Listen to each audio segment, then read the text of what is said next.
We begin with updates on the Israel-Hamas war and specifically Benjamin Netanyahu's abrupt about-face. In a sharp reversal by the Prime Minister, Israel has now asked Washington to reschedule a high-level meeting on military plans for Rafah.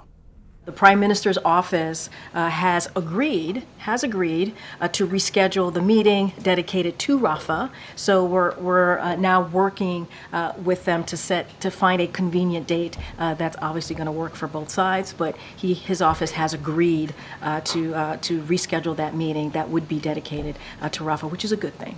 What are the sticking points on it? So I can confirm that talks continue, and the United States is actively engaged in those conversations.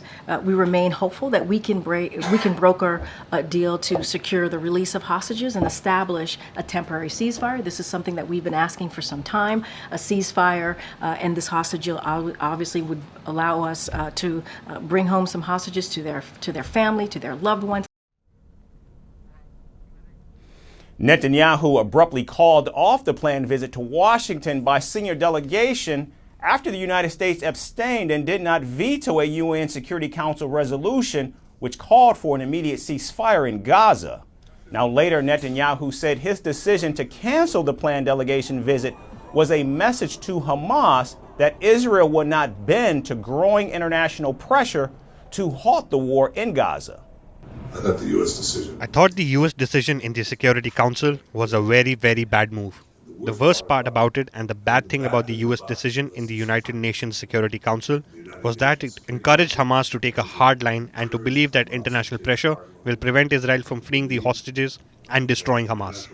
And therefore, my decision not to send the delegation to Washington in the wake of that resolution was a message to Hamas.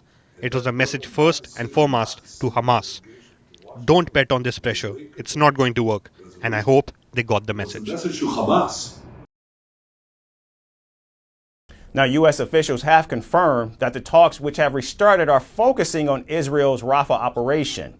Reports say Netanyahu is planning to send two top Israeli officials, the Minister of Strategic Affairs, Ron Dermer, and the National Security Advisor, Zaki Hanejbi, to Washington as early as next week. The delegation will be discussing Israel's plans of a ground offensive into the southern Gaza city of Rafah, which is currently sheltering millions of displaced civilians. We do think it's important that that meeting happen. As we've said, we think that the plan that Israel has said it intends to pursue with respect to Rafah is one that would be a mistake, that would have enormous, a terrible impact on the civilian population there and would weaken Israel's security. And we think there's a better way. And we want to have the opportunity to present that better alternative to Israel. So we do think it's important that that meeting take place. Now, so far, Israel has outright rejected all of Washington's appeals to call off the planned operation. And speaking to a bipartisan group of U.S. lawmakers, Netanyahu said that Israel has no choice but to move into Rafah as the country's very existence is on the line. Netanyahu also said that victory in Gaza and eliminating the Hamas leaders there could be achieved in just a matter of weeks. Now, earlier this week, the Israeli Defense Minister Yoav Gallant met senior U.S. officials in Washington, but the talks failed to reach any agreement on how Israel would, in fact, move forward in Rafah. However, both sides have agreed to continue the talks in the coming days and weeks.